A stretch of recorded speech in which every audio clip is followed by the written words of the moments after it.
another strike pod by myself because that's what we're doing at this moment. But this time you're getting video.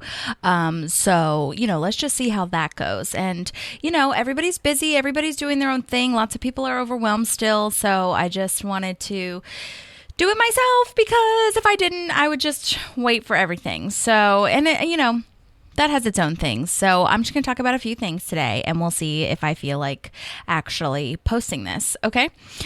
So the first thing is that the strike is still going on. As most people already know, this will come out probably Thursday, which is the 4th, something like that.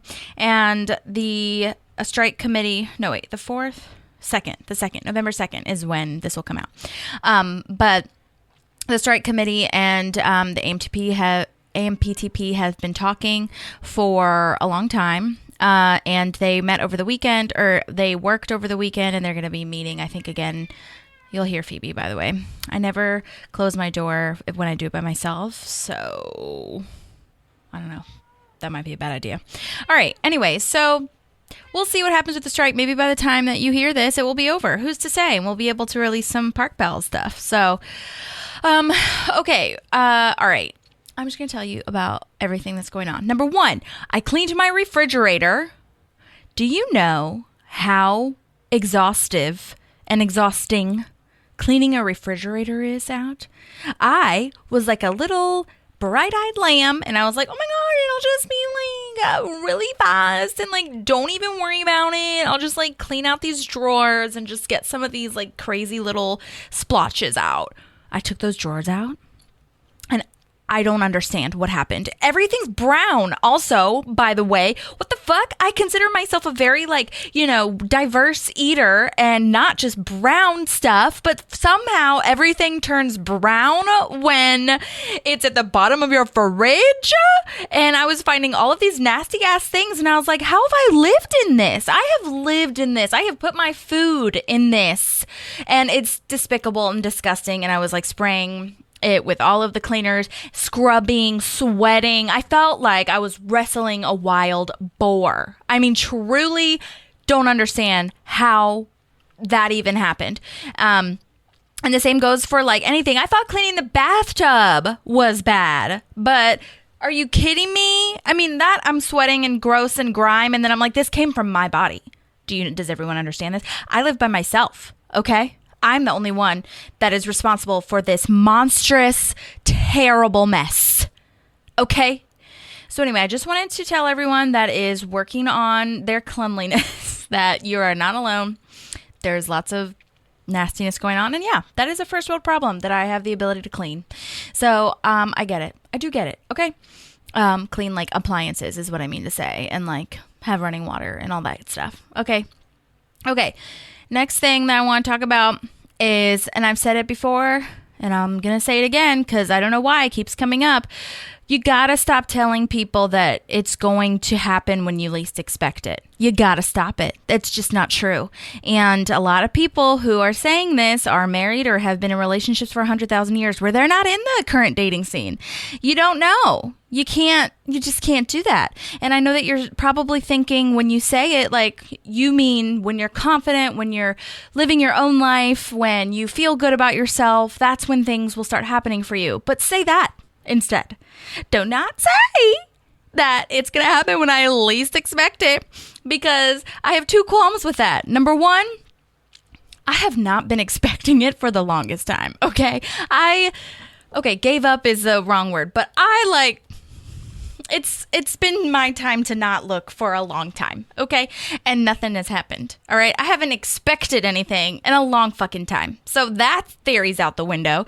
Second thing is, and I want to do this in a stand-up tour, if I ever do a stand-up tour, or maybe I'll just keep podcasting and posting on TikTok this little moment.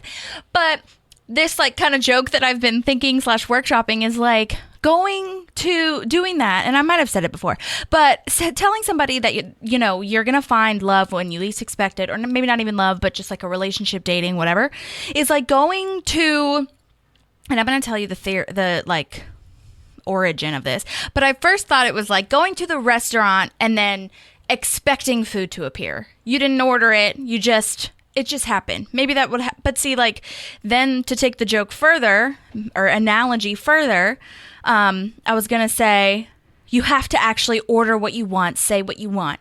But now it's like, in this day and age, saying that is like going to the fucking laundromat, like a laundromat, and then expecting food to just arrive with like a moving truck of like, you know, linen and tablecloths and tables and like flowers and all this stuff.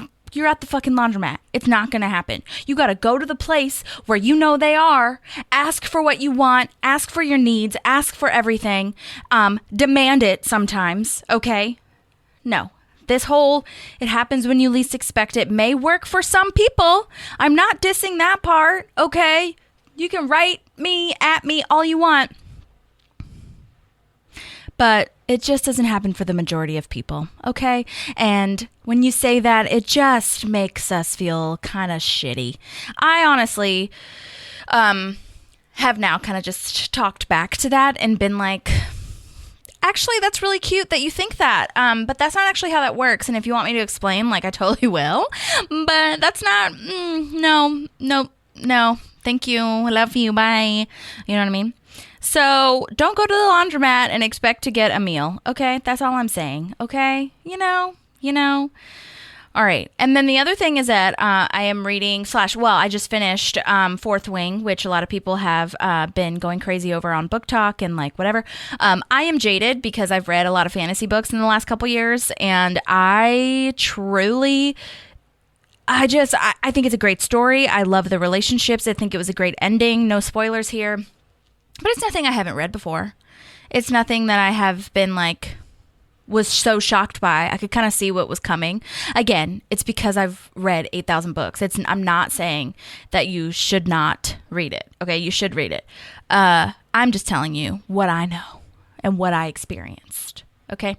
But the thing that I did appreciate about it, though, in a lot of fantasy books, is that the lead dude that gets with the lead gal is always walking alongside them rather than behind or in front. And like, it's always the not bad, but like the one that we don't want her to get with is always trying to protect too much and just trying to control her too much.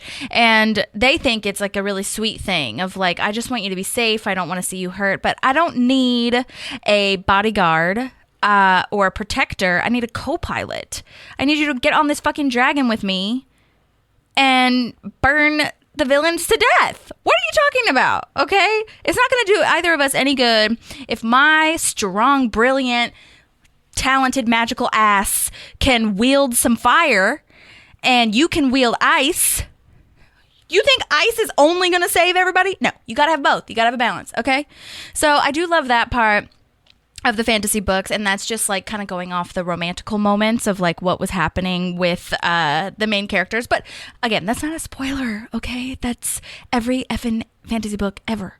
And then I'm going to start reading, I just got it from the library, I'm Glad My Mom Died by Jeanette McCurdy, who was on iCarly, and she's been making the podcast rounds and all these things. So I'm really kind of getting mentally prepared because I know it's really heavy and deep. So I'm looking forward to that. Okay, so that's kind of, I have one more thing I guess I could say. There's Phoebe again. Hello, Phoebe. The other thing is that I'm kind of over 2023. I'm kind of starting 2024 already, and meaning that I am, or maybe this is like, okay, here's what I'll say. Okay, I am done with 2023 in the sense where I think that I'm starting my 2024 resolution / like clarity moments happening right now and trying to just go by those right now. One of them is be more of an asshole, and that's just setting boundaries. That's just like being helpful to myself and doing what serves me. And usually I'm very kind about these things, but to me it seems so dramatic, so I have to make it be like, be an asshole. And then usually it just comes out normal, like a regular business partner or, business meeting rather. But anyway, so I've been reaching out to new managers and agents and representatives because I'd like to have some representation in, different places, not just the Southeast. So I'm looking in LA markets, Chicago markets. I haven't thought about New York, I haven't done New York yet, but I have thought about it. And then I also need a theatrical agent in Atlanta. So and a manager, but we'll see, and it's just interesting because this whole process is crazy, but I feel like I've gotten to that point in my career, which I think many artists get to, where they have a meeting with somebody and they're telling them all these things, like the person on the other end is telling them all these things, like, have you tried this? Have you done this? Have you done that? And literally everything, I'm like, yep. Oh yeah, I did that a year ago. Oh yeah, I still do that now. That's really cool. Funny you mentioned that. I actually have already done that. And I'm just like, you guys, because they put me in a box too, which I think a lot of people do, regardless of how far you've come or how like talented you may be or whatever. And especially women, they just put me in a box and they don't think that I can do certain things. And then they'll ask, have I tried this, that, and the other? And I'm like, yeah, I do. I have done that. And I'm always nice. And I'm always like, I know that you mean well, but it's fine. I guess you didn't like read all of my email, which, not everyone does, which, I can't get angry at that because it's just, I'm going to be angry for a long time, So kind of getting over that and kind of getting over, the burnout that accompanies messaging people 800,000 times and like telling them what you're about and doing your whole thing.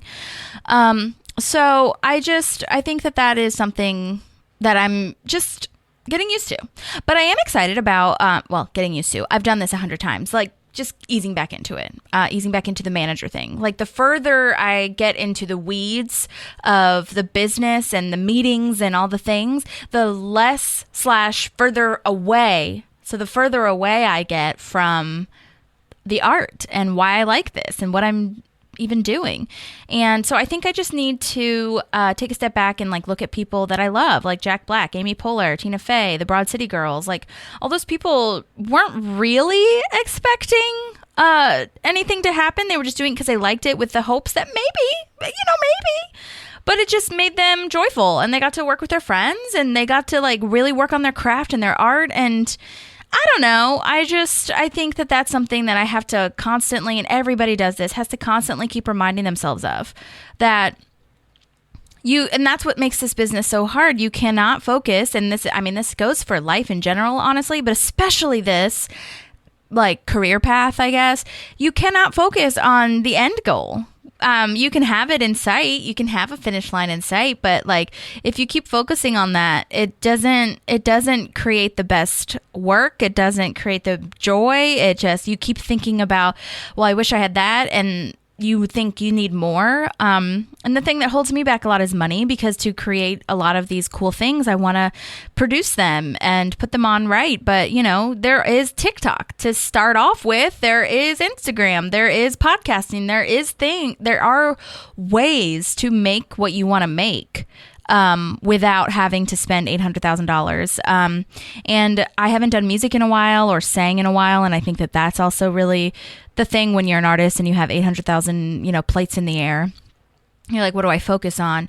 But I haven't done music, and that makes me happy too. So kind of diversifying and making sure that you're just doing what makes you joyful. So yeah, I hope that can be something that I focus on in 2024, or AKA now. And what I've been trying to think about, like, what do I want to do first? What do I want to spend my money on first? That kind of thing. So, do I move? Because I've been thinking about moving for quite some time. The things. Okay, so that's kind of the update with me. We've still been recording Park Pals episodes, so hopefully those can come out, I don't know, sooner rather than later. I just don't fucking know. I don't know. I'm just, what the fuck? So, and then hopefully I'll be able to start a new podcast soon in addition to the Park Pals. So I have thoughts. Okay, so at this point, Phoebe is just a part of the podcast. So I'm sorry if any of you don't like the cat noises. All right, I'm going to finish out the 36 questions to fall in love. I'm going to answer them by myself because I don't care. All right. The last one I ended on was, if you're going to become a close friend with your partner, please share what would be important for him or her to know. That's where I talked about Leslie Knope and how that's a blueprint for me. And that's all. Okay, number 4. Tell your partner what you like about them. Be very honest this time, saying things that you might not say to someone you've just met.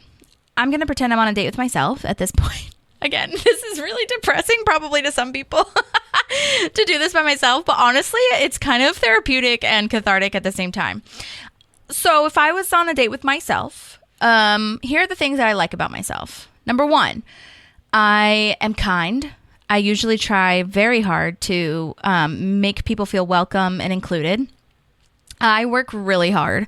I work so hard, and I try. That's all I do is try. I've never been a natural. All I do is try, try, try. Yeah, that's me. I try really hard. And I also love that I try to, this goes to the first thing, I try to include people by teaching them and like having conversations with people. I love teaching. I used to be an acting teacher for kids, and then I also used to like do other stuff like music teaching and substitute teaching. I love it. I think it's, again, but it's for a cause or a subject that I actually really enjoy.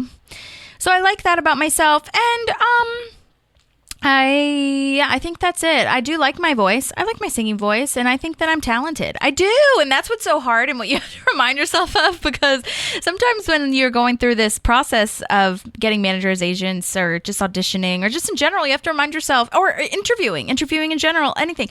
You have to say, it's not me. I do like myself. And I also have always been open to change, not just changing myself and my thoughts and, maybe keeping an open mind, but I love change. And some people say, if you want to get really therapeutic about it, some people say that change for a lot of people who grew up in, tumultuous homes, sometimes change was the only constant in their life, if that makes sense. So change is something that makes you feel very comfortable.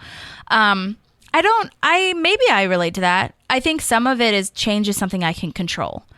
I could control where I moved. I could control that I changed my career path. I could, so for me, it was like, I get to decide this.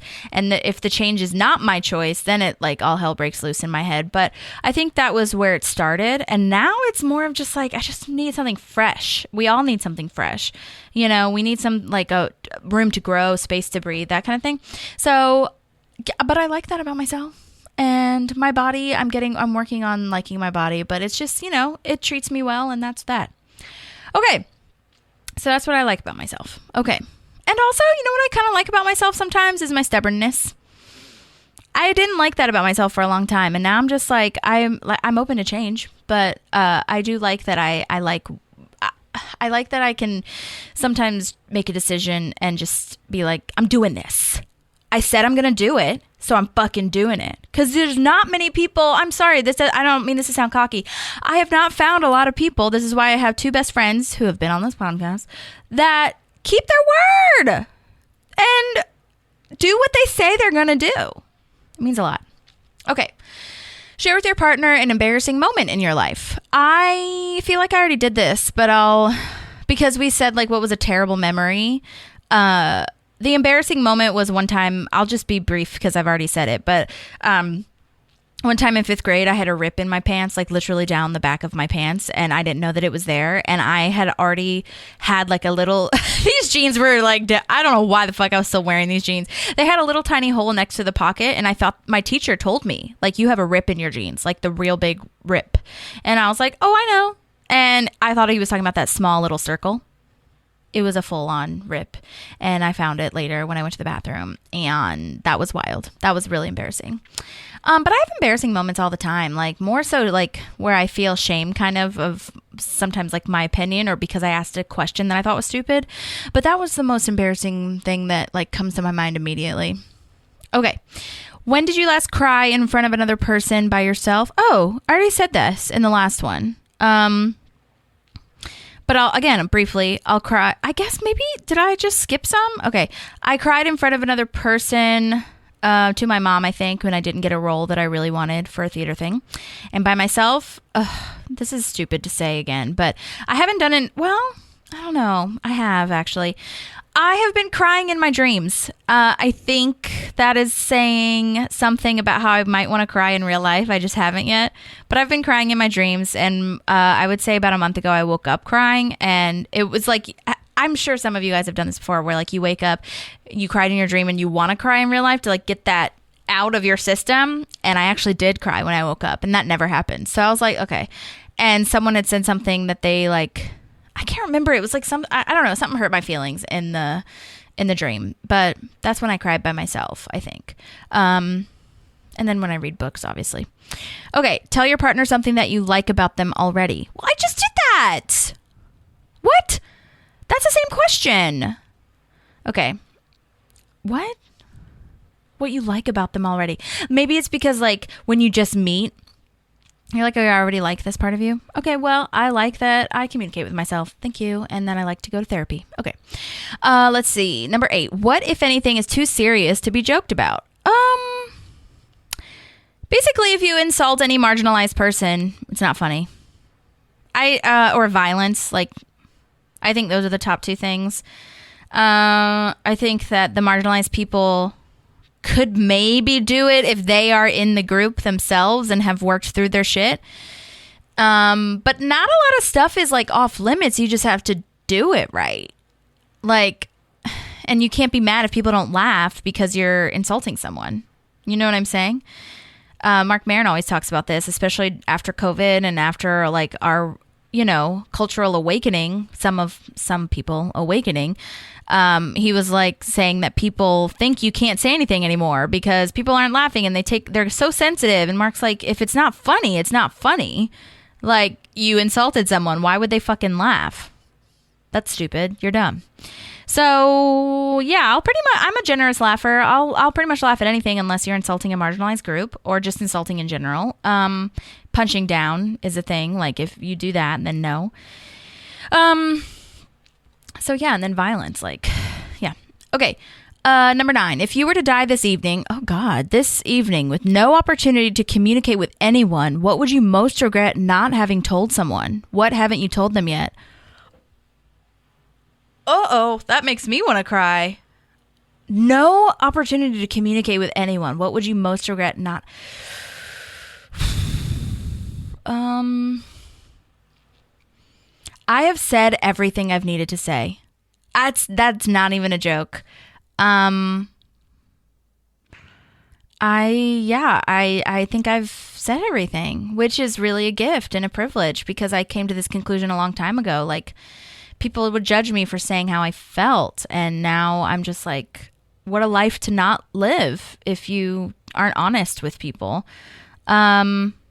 There is like an instance with that manager I was talking about where like I do wish I kind of had said like that I actually don't understand where he's coming from because I didn't understand at the time, but that's not important enough to me to think about if I were to die this evening. If I were to die this evening, like, I don't need to talk to that guy or say I don't regret that and that's what the question is. So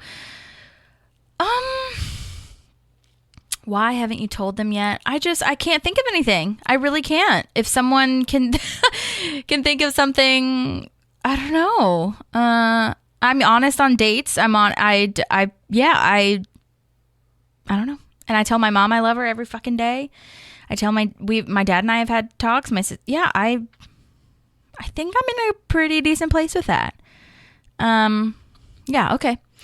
But yeah, that's a question for you guys. And yeah, that's a really good question. Okay. 10. Your house, containing everything you own, catches fire. After saving your loved ones and pets, you have time to safely make a final dash to save any one item. What would it be and why? Does my phone count? Did I already take my phone out? I'm thinking more logically. My phone, I guess, to like call, about it. But I'm looking at what would I run in and get? Because the most important things to me are not, they're not things, they're my family. So, but I've rescued all of them. I'm just trying to look around and see. Oh, this scrapbook would be good. If I could get this scrapbook. I have a scrapbook that I just started. I'd love to take my scrapbook back out. TV, piano, music, maybe my sheet music. No, I can reprint all that. I'm not going back in for that. I don't know. I can't think of anything sentimental. I'm sure there's some sort of sentimental thing, like, I don't know, your grandmother's last dying wish or something like that, but that's not what I have in my home right now. Yeah, the scrapbook is good with that I have pictures and sentimental value. I'll say that. Yeah. Okay. Let's see. Of all the people in your family, whose death would you find most disturbing? Why? Oh, that's not good questioning. I don't want to know. I don't know. That makes me feel like I don't know, that just makes the other person feel left out if I'm not disturbed by their death as much as the other person.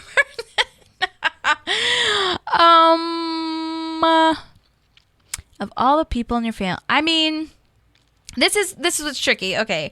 I don't have a straight answer to this. So I'll just be honest. You can skip ahead 10 seconds while I explain my point of view. I would, because here's the thing. Okay. Again, my mom's death would probably wreck me the most. I don't know if that means disturbing or what, but her death would disturb me the most. But we have talked about death a lot, actually, and like what's going to happen afterwards. That doesn't mean it's going to be easy, but I think it might be easier potentially than if we had not spoken or didn't say how we felt, that kind of thing. But disturbing, I that's how I'm taking it, but I don't know. I'm just trying to think of all my family members. That's kind of my answer. I don't know if I have another. I just don't think I have another one that I can think of. Yeah, because disturbing makes it seem like there's something happened a certain way, like they died a certain way, like maybe were killed or something. That's disturbing. But I don't have that. Maybe disturbed. I would also be disturbed. No, again, disturbed is just a weird word for me. If my uncle passed, one of my uncles passed, I would be really heartbroken because my mom is so close to him and he's just done so much for us that would be disturbing. But again, mine is just like my heart would break. I don't know if disturbing is the right word. But those are the reasons why, and that's my answer. Okay. Number 12, share a personal problem and ask your partner's advice on how he or she might handle it. Also, ask your partner to reflect to you how you seem to be feeling about the problem you have chosen. Well, that's dumb. That's not a great... that's the last question. A personal problem and ask your partner's advice. Okay. Again... This is weird to do by myself, but I don't know, I get my first personal problem right now is like what I do with my job, I guess, and my day job, I should say, and where I want to stay with that. But I've thought through that, and I guess my only advice to myself and advice I've gotten from other people is to keep applying, keep looking. The job market sucks. It's not me. It's not me, and it's not all of the rest of us that are applying for jobs. This market is just weird, and people are posting stuff, and then they're not hiring, or it'll still be on, or they forget to take the post down, or whatever it is. And that's kind of, and along with that, I guess it's just jobs in general of how I want to spend my life. Like, do I want to move to LA and try to pursue acting again, like more so? And the only thing holding me back, not again, but one of the things holding me back is money too, because I'd like to live by myself if possible. So I would really need to think about the job that I get out there or the day job that I get to make that happen. Yeah. And then ask your partner to reflect to you how you seem to be feeling about the problem you have chosen. What? Okay, well, I don't have a partner right now, and that seems weird to me. The problem I've chosen is just fine. I've been thinking about it a lot. Okay, so yeah, and then the last little thing is that I'm supposed to spend, I don't know how you do this. You're supposed to spend 4 minutes, uninterrupted minutes, staring into each other's eyes after this. I don't like that. Can we do 2 minutes or like 1 minute and see how that goes? Married people, can you do this for 4 minutes and let me know how it goes? Honestly, because yikes. I'm just going to read this to you too, the research behind it. They were developed by a team of researchers led by Arthur Aaron and Elaine Aaron. They're 2 PhD psychologists who have spent decades researching how attraction, intimacy, and romantic love form. They are married. And then in 1997, a team published a paper describing a series of experiments in which they asked pairs of strangers to take turns asking each other of the 36 questions, and then they're asked to do the 4-minute thing. And then they're quoted as saying, one key pattern associated with the development of a close relationship among peers is sustained, escalating, reciprocal, personalistic self-disclosure. The core of the method we developed was to structure such self-disclosure between strangers. Oh, so, okay. Is this just psychologist talk for like, get deep with me immediately? I'm sorry. The questions are designed to help two people gradually reveal more and more about themselves, as well as identify ways in which they're similar to each other and say the things they like about each other out loud. That's important. Saying the things that you like about each other out loud. Lots of things, saying them out loud is really important. Yeah. And then, yeah, it's just talking about the importance of self-disclosure, meaning like disclose your feelings pretty immediately to a stranger, and then you'll get deeper, closer. Okay, now I'm just like, okay, I knew that already. But these questions were great. So the research I don't really care about because we all knew that. But the questions have been used in many other psychology studies, from helping married couples get closer to helping people reduce racial prejudice. Oh, okay. Like I said, this can be used for anything. Okay. And then it says, because it's supposed to be, the thing is called 36 Questions to Fall in Love. And it says it's supposed to help strangers develop feelings of closeness and intimacy. But, whether they fall in love or not is not necessarily proven. That's definitely not proven. But, yeah, I think it's just inviting closeness, inviting and intimacy in a way that's not sexual, but intimacy in a way that's deep, and you might not share these with other people. And I think, again, it just goes to that idea that you can share yourself with other people. And if you're really wanting to get close to somebody, I mean, this is how you do it. You ask questions and you don't hold back and you are honest. I think that is really, not that we needed a, study to prove that. But there are some people who just don't understand that quite yet because they haven't gone through that yet. So yeah. Okay, well, thanks for listening to these. Please don't forget to rate and review this, because I'm really hoping that this is the last strike pod, but I said that 2 strike pods ago, so who the fuck knows? But I do appreciate you if you listen to this, and, I hope the best for everyone out there living their best lives. I hope that we can all just have a, safe and productive, or whatever the F you want your final 2023 months to be. Because October's over, baby. She's over. And I thought she was going to be amazing, but she kind of wasn't. So, here's to November, bottoms up. And if you're sober, then, cheers anyway with a glass of, sparkling non-alcoholic champagne. Okay. All right, guys. Well, this was a shorty. That's all I had to say, and that's really all that's going on. But if you have questions or you want to submit anything, let me know. But other than that, I hope you guys have a great week, and I hope that you are staying safe out there and taking care of yourself mentally, because I'm trying my best at that too. So thanks, guys, and I'll talk to you guys soon. Bye.